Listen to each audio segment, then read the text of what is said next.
ஹல்லேலூயா, price Lord. ஜெபிப்போம். மகா இரக்கமுள்ள பிதாவே, பரிசுத்த ஆவியானவரே, மை துதிக்கிறோம், மை சோதரிக்கிறோம். இசப்பா, அந்த வார்த்தைகளை கவனிக்கிறோம். உடைய பிள்ளைகளும் உடைய கரங்களை நாங்கள் ஒப்பு கொடுத்து நாங்கள் ஜெபிக்கிறோம். அப்போ அவங்க எந்த நிலைமையில இருந்தாலும் கர்த்தர் அவர்களை விடுவித்து ஆசீர்வதித்து, ஆண்டவரை இன்மையிலும் மறுமையிலும் ஆண்டவரே அவர்கள் ஆசீர்வாதங்களை சுதந்திரித்து கொண்டு நித்திய ராஜ்யத்தினுடைய அவகாசிகளாய் மாற கர்த்தர் உதவி செய்யும்படியாக ஜெபிக்கிறோம். ஆண்டவரே, வார்த்தைகளை நீங்க பேசுங்க. ஆமீன். அடியர்களுடைய கரங்கள் ஒப்பு கொடுக்கிறோம். அப்பா, அப்பிரோஜனமான மனிதர்கள் நாங்கள் நிற்கிறோம். உடைய கடமையை மாத்திரம் நாங்கள் செய்கிறோம். இயேசுவின் மூலம் ஜெபங்கள் நல்ல பிதாவே, ஆமேன், ஆமேன்.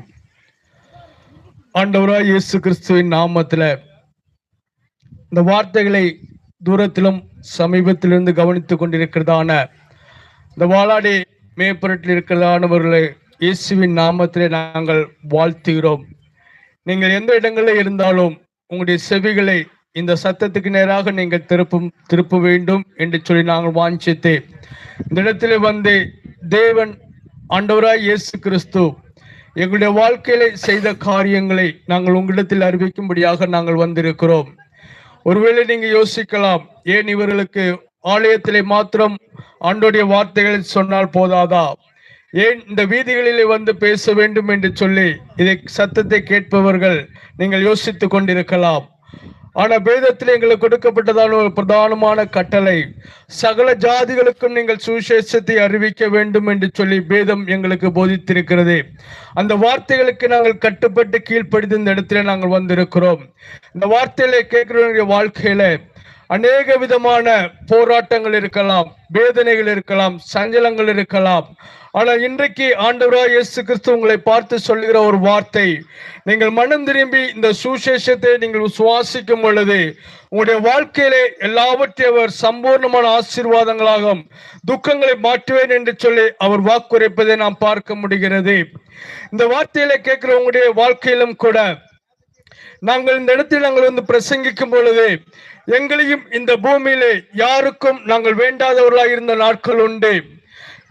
யாருக்கும் நாங்கள் வேண்டாதவர்களாய், அநேக பேரால் வெறுக்கப்பட்டவர்களாய், குடும்பத்தால் வெறுக்கப்பட்டவர்களாய், ஒதுக்கப்பட்டவர்களாய், இந்த சமுதாயத்தில் யாருக்கும் வேண்டாதவர்களாய் இருந்த எங்களை நாங்கள் இந்த இயேசு கிறிஸ்துவனுடைய வார்த்தையை கேட்டு விசுவாசித்து அவரை சொந்த இரட்சகராய் ஏற்றுக்கொண்ட நாள் முதல் கொண்டு இந்த நாள் வரைக்கும் எங்களுடைய வாழ்க்கையிலே அநேக விதமான அற்புதங்களையும் அடையாளங்களையும் அநேக விதமான நன்மைகளை ஆண்டவர் செய்து கொண்டே இருக்கிறார். நாங்கள் பெற்ற அந்த நன்மைகளை நீங்களும் பெற்றுக்கொள்ள வேண்டும் என்று சொல்லுகிற அந்த நல்ல ஒரு வாஞ்சியோடு கூட நாங்கள் இந்த இடத்துல வரவில்லை. ஆண்டவர் எங்கள் இடத்துல இந்த இடத்திற்கு போகும்படியாக எங்களை அனுப்பினார் என்பதை நாங்கள் நிச்சயமாக நாங்கள் விசுவாசித்து நிற்கிறோம். இந்த பூமியில நாம் பார்க்கும் பொழுது அநேக பாவங்கள் இந்த பூமியில பெருகி இருப்பதை நம்ம பார்க்கிறோம். மதுபானம், அதுபோல போதை வஸ்துக்கள், அபீன் என்று சொல்லி, கஞ்சா என்று சொல்லியோ, சாராயம் என்று சொல்லி, விபச்சார வேஷித்தனங்கள் என்று சொல்லி அநேக பாவங்கள் இந்த பூமியில என்ன செய்து கொண்டிருக்கிறது, தலைவிரித்து ஆடிக்கொண்டிருக்கிறதான ஒரு காலத்தினுடைய சூழ்நிலைக்குள்ளால் நின்று கொண்டிருக்கிறோம். இந்த நாட்களிலே ஜனங்களுக்குள்ளே அன்பு தணிந்து போயிருப்பதை நாம பார்க்க முடிகிறது. ஜனங்கள் வேஷம் போடுகளாய் இருக்கிறார்கள். தன் உறவுகளாய் இருக்கலாம், இல்ல பிள்ளைகளாய் இருக்கலாம், யாரா இருந்தாலுமே இன்னைக்கு என்ன செய்கிறார்கள், அதாவது நம்மோடு கூட இருப்பவர்களே நேசிக்காதபடிக்கு இன்னைக்கு என்ன செய்கிறார்கள், அவர்கள் ஒருவருக்கொருவர் வெறுப்பை விதைத்துக் கொண்டிருக்கிறதான ஒரு காலத்தை நாம் இந்த நாட்களில் பார்த்து கொண்டிருக்கிறோம். ஏன் என்று சொன்னால் வேதம் இதை எல்லாமே முன்னதாகவே நமக்கு திட்டப்படுத்தி சொல்லி இருப்பதை நாம் பார்க்க முடிகிறது. கடைசி காலங்களிலே ஜனங்கள் அன்பில்லாதவர்களாய் மாறி போவார்கள் என்று சொல்லி, தற்பிரியர்களாய் மாறி போவார்கள் என்று சொல்லி வேதம் திட்டமாய் சொல்லுகிறதான ஒரு காரியத்தை நாங்கள் இந்த இடத்துல உங்கள் முன்பாக நாங்கள் வைக்கிறோம். அப்ப இந்த அன்பு இந்த அகன்று போய் இருக்கிறதான வேளையிலே ஆண்டவராய் இயேசு கிறிஸ்து எதற்காக இந்த பூமிக்கு வந்தார்? அவர் பாவிகளை ரட்சிக்கும்படியாக இந்த பூமிக்கு வந்தார் என்று சொல்லி நாம் பார்க்கிறோம். பாவிகள் என்று சொன்னால் யார்? பாவிகள் என்று சொல்லி சொல்லும் பொழுது பாவத்துக்குள்ளே விழுந்து கிடப்பவர்கள் பாவத்தை விட்டு என்ன செய்யும் அவங்களால விடுவிக்க அவர்களால வெளிவர முடியவில்லை என்று சொல்லி அவர் பாவத்தின் தன்மைக்குள்ளாக சிக்கொண்டிருக்கிறவர்களை பார்த்து பாவிகள் என்று சொல்லப்படுவதை பார்க்கப்படுகிறது. அப்ப பாவிகள் மனம் திரும்பும்படியாக பாவிகளை ரட்சிக்கும்படியாக ஏன் ஆண்டவராய் இயேசு கிறிஸ்து இந்த பூமிக்கு வர வேண்டும் என்று சொல்லி நீங்கள் ஒருவேளை யோசித்துக் கொண்டிருக்கலாம். ஏனென்று நம்முடைய யோசனை சரியானதாகத்தான் இருக்கும். ஆனால் யோசிக்கிறவங்களுக்கு நான் ஒரு காரியத்தை திட்டப்படுத்தினேன். அவர் பாவிகளை ரட்சித்து அவர் அப்படியே விட்டு விட்டு போகிற தேவன் கிடையாது. மாறாக அவர்களுக்காக ஒரு ஸ்தலத்தையும் அவர் ஆயத்தப்படுத்தி வைத்திருக்கிறார் என்று சொல்லி வேதம் நமக்கு திட்டமாய் சொல்லுகிறதான ஒரு காரியத்தை நம்ம பார்க்க முடிகிறது.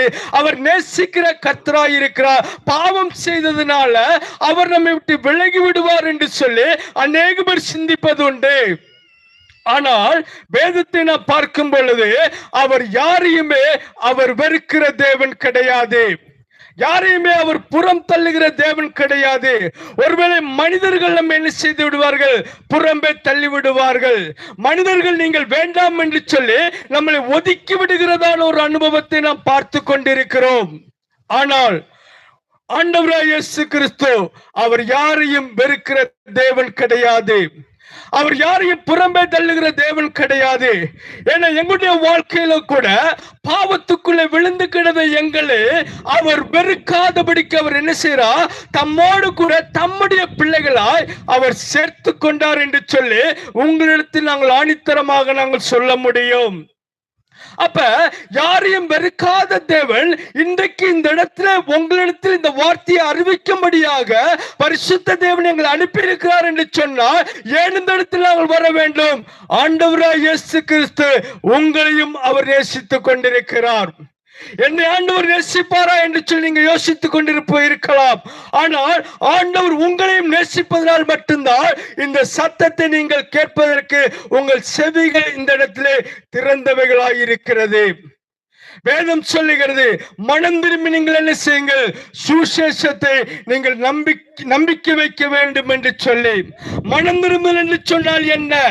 தன் பாவத்துக்குள்ளே விழுந்து கிடக்கிறதான மனிதர்கள் அதிலிருந்து விடுவிக்கப்பட வேண்டும் என்று சொல்லப்பட்டிருக்கிறது. பாவத்துக்குள் மரித்திருக்கிறதான சனம் அவர்கள் மரித்தவர்கள் என்று சொல்லி வேதத்தில் நம்ம பார்க்கிறோம். ஒருவேளை நாம் சொல்லலாம், நாங்க எங்கேயா நாங்க மரித்து போயிருக்கிறோம், நாங்கள் உயிரோட தானே இருக்கிறோம் என்று சொல்லி நாங்கள் நடக்கிறோம், வேலை செய்கிறோமே, எங்களுடைய காரியங்கள் எல்லாவற்றையும் நாங்கள் பார்க்கிறோமே, அப்ப எப்படி நாங்கள் மரித்து போக முடியும் என்று சொல்லி ஒருவேளை நீங்க யோசிப்பீர் என்று சொன்னா, சரீரம் மரித்து போவது கிடையாது. பாவத்துக்குள் இருப்பவர்கள் ஆத்தும மரணப்பட்டு போவதை நாம் பார்க்க முடிகிறது.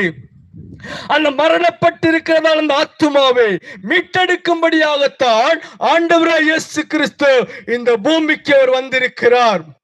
மரணத்திலே விழுந்து கிடக்கிறதான ஜனம், பாவத்துக்குள் சிக்கொண்டிருக்கிறதான ஜனத்தை மீட்டெடுக்கும்படியாக ஆண்டவர் இந்த இடத்துல இந்த நாளில் உங்களோடு கூட பேசுகிறதான வார்த்தையை நாம் பார்க்க முடிகிறது. இதை கேட்டுக்கொண்டிருக்கிறதான இந்த வாளாடி மேற்பத்தில் இருக்கிறதான என் அன்பு சகோதர சகோதரிகளே, நாங்கள் ஒரு காரியத்தை திட்டமாய் நாங்கள் சொல்லுகிறோம்.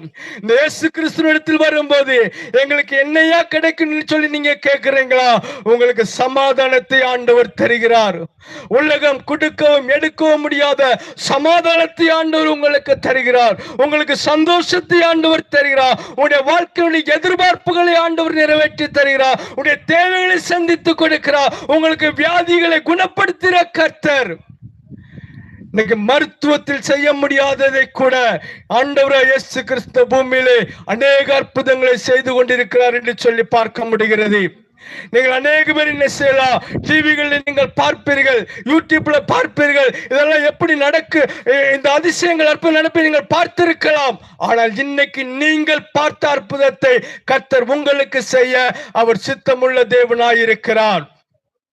என்னுடைய சாட்சியை குறித்து இந்த இடத்துல சொல்ல வேண்டும் என்று சொன்னால், 2021 வருடத்திலே என் வாழ்க்கையில் ஒரு பயங்கரமான ஒரு சம்பவம் நடந்தது. ஆண்டவர் மெடிக்கல், அதாவது மருத்துவத்தை காட்டிலும் மேலானவர் என்பதற்கு நான் ஒரு சாட்சியாய் உங்களுக்கு நான் சொல்லுகிறேன். நான் மரவட்ட போகிற இடத்துல நடந்ததான ஒரு சம்பவம். ஒரு 25-30 அடி மரத்துக்கு மேல ஏறி வெட்டி கொண்டிருக்கும் போது அந்த மரம் அப்படியே மூட்டோட விழுந்துருச்சு. மூட்டோட விழுந்த எனக்கு என்ன ஆகி போச்சு அப்படின்னா, முதுகில் இருக்க அந்த தண்டோட இருக்க அந்த முதுகெலும்பு அது 2ஆய் உடைந்து போனதான ஒரு அனுபவம். ஹாஸ்பிட்டலுக்கு கொண்டு போனாங்க. டாக்டர் சொன்னாங்க, ஐயா உன் வாழ்க்கை இதோட முடிஞ்சு போச்சு, இனி நீ எந்திரிச்சு நீ நடக்க முடியாது, உன் வாழ்க்கையில நீ என்ன செய்யணும், உனக்கு ஒரு ஏதாவது நீ செய்ய வேண்டும் என்று சொன்னால், நீ எங்கேயாவது நீ போக வேண்டும் என்று சொன்னா, என் பாத்ரூம் போனா கூட யாருடைய உதவியும் இல்லாமல் நீ போக முடியாது என்று சொல்லி மருத்துவர்கள் சொன்னாக இருந்தது. ஆனா மருத்துவர்களை காட்டிலும் நாங்கள் ஆராதிக்கிற தெய்வம் அவர் பெரிய மருத்துவராக இருக்கிறார். என்னுடைய ஒரு எண்ணம் என்னவா இருந்தது, ஏன் ஆண்டவர் எனக்கு இந்ததான வேதனை, ஏன் எனக்கு இந்த சஞ்சலம் என்று சொல்லி ஆண்டவரிடத்தில் நான் புலம்ப ஆரம்பித்தேன். ஆண்டவர் சில காரியங்களை சொல்ல ஆரம்பித்தார். நீ என்ன செய்யணும், உன்னுடைய பாவங்களை அறிக்கையிட்டு நீ செய்த தவறுகளை ஒப்பு கொடுக்கும் பொழுது உன்னை பரிபூர்ணமாய் சுகப்படுத்துவேன் என்று சொன்னதை அவருடைய வார்த்தை திட்டமாயிருந்தது. ஒண்ணுமே செய்யலங்க. டாக்டர் சொன்னாங்க, ஐயா நீ எந்திரிச்சு நடக்கணும்னு சொன்னா, எந்திரிச்சு உட்காரணும்னு சொன்னா 6 மாசம் ஆகும், நீ எந்திரிச்சு நடக்கணும்னு சொன்னா 1 வருஷம் ஆகும் அப்படின்னு சொன்னாங்க. அவ்வளவுதான், நீயா பார்த்துக்கிடலாம். ஆனா நடந்த சம்பவம் என்ன தெரியுமா, 4 நாளுதான் ஹாஸ்பிட்டல் சொன்னாங்க 3 லட்சம் ரூபாய், மதுரை மீனாட்சி மிஷனுக்கு நீ போ, 3 லட்சம் ரூபாய் நீ கட்டி வை, உனக்கு ஆபரேஷன் நாங்கள் பண்ணி விடுவோம் என்று சொல்லி. இன்னைக்கு முதுகு தண்டுவடம் உடைந்த ஒரு மனிதனுக்கு ஆபரேஷன், அதாவது நம்ம தண்டுல கை வச்சாலும் என்ன நடக்கும் அப்படி சொன்னா, ஏதாவது ஒரு பார்ட்ஸ் என்ன செய்யும், செயலிழந்து போகிறதை மருத்துவ ரீதியாக அவர்கள் சொல்லுகிறார்கள். ஆனா நடந்த சம்பவம் என்ன தெரியுமா, ஒரு 3 நாள் ஜபிக்க ஆரம்பித்தேன். 4வது நாள் விழுந்து 4வது நாள் அதிகாலை வேளை ஜபித்துக் கொண்டிருக்கும் பொழுது அந்த ஜபம் முடிந்து நான் நினைச்சத, அந்த ஜபம் முடிந்த உடனே கர்த்தர் நான் எழுந்து நடக்க எனக்கு ஆண்டவர் உதவி செய்தார். மருத்துவம் இல்லைங்க, நீங்க எவ்வளவு நீங்க செலவு பண்ணலாம், லட்சங்கள் நீங்க செலவு பண்ணிருக்கலாம். ஆனால் இந்த ஆண்டவராய் இயேசு கிறிஸ்துவை நீங்கள் தேடி வரும் பொழுது, ஆண்டவராய் இயேசு கிறிஸ்துவை நீங்க ஏற்றுக்கொள்ளும் பொழுது, மருத்துவம் உங்களுக்கு உதவி செய்வது ஒரு செலவில்லாதபடிக்கு அவர் உங்களை சுகப்படுத்த அவர் நல்லவராய் இருக்கிறார் என்பதை இந்த இடத்தில் ஆணித்தரமாக நான் கூறிக்கொண்டிருக்கிறேன். ஏனென்று சொன்னால் அதுக்கு பிற்பாடு 4 நாள் கொஞ்சம் ரெஸ்ட் எடுத்து ஒரு 56 நாள் ரெஸ்ட். அதுக்கப்புறம் வண்டி ஓட்டக்கூடாது. நான் இன்னைக்கு நினைச்சிட வண்டி ஓட்டிக்கிட்டு அங்கங்க தூர இடங்களுக்கு பயணித்து கொண்டேதான் இருக்கிறேன். ஆனா அந்த நாள் வரைக்கும், இந்த நேரம் வரைக்கும் ஒருவேளை நீங்க சொல்லலாம் ஆபரேஷன் பண்ணி இருப்பாங்களான்னு சொல்லி கேட்டா, டாக்டர் சொன்னாங்க ஆபரேஷன் பண்ணணும்னு சொன்னாங்க. ஆனால் ஆபரேஷன் பண்ணாமலே இன்னைக்கு என் தண்டுவடங்கள் சரியாகி இன்னைக்கு உங்கள் முன்பாக இந்த சாட்சி நான் அறிவிக்கிறேன் என்று சொன்னால், நான் பெற்ற விடுதலையை நீங்களும் பெற்றுக்கொள்ள வேண்டும் என்பதற்காக. ஆமென். இந்த வார்த்தைகளை நீங்கள் ஆங்காங்கே இருந்து கவனித்துக் கொண்டிருக்கலாம். இயேசுவினிடத்தில் வந்தா என்ன நடக்கும் என்று சொல்லி நீங்க கேட்கிறீங்களா? நான் ஏற்கனவே சொன்னது போல உங்கள் குடும்பங்களுக்குள்ளே கர்த்தர் சமாதானத்தை தருவார். உங்களுடைய வியாதியிலிருந்து கர்த்தர் ஒரு மாற்றத்தை தருவார். உங்களுடைய எதிர்கால நன்மைகளை ஆண்டவர் என்ன செய்வார், அதை நன்மையாக மாற்றி தருவார் என்பதுல எந்த விதமான மாற்று கருத்துமே கிடையாது. நாங்கள் சொல்லுகிற இந்த சுசேஷமானது அதை ஏற்றுக்கொள்கிறவர்களுக்கு, அது ஏற்றுக்கொள்கிற வாழ்க்கையிலே பெரிய மாற்றத்தை கட்டளையிட போகிறது. நீங்க இந்த வார்த்தைகளை நீங்க எந்த இடத்துல இருந்தாலும் உங்கள் செவிகளை சாய்த்து இந்த வார்த்தைகள் எங்களுக்கும், இந்த நன்மைகள் எங்களுக்கும் உருவாக வேண்டும் என்று சொல்லி நீங்கள் வாஞ்சித்து இதை நீங்கள் கேட்டு இதை ஏற்றுக்கொள்ளவில்லை என்று சொன்னால், கர்த்தர் நிச்சயமாக உங்களையும் கர்த்தர் ஆசீர்வதிக்க ஒரு சித்தமுள்ள தேவனாய் இருக்கிறார். இன்னைக்கு விழுந்த ஒரு 4 வருஷம் ஆகிவிட்டது. இந்த 4 வருஷத்துல பல இடங்களுக்கு நான் பிரயாணப்பட்டு கொண்டே இருக்கிறேன். ஆனா எந்த இடத்திலும் எந்த சோர்வும் இல்லாதபடிக்கு எங்கள் ஆண்டவராய் இயேசு கிறிஸ்து எங்களை இந்த நிமிஷம் வரைக்கும் அவர் பத்திரமாய் நடத்தி கொண்டு போவதை பார்க்க முடிகிறது.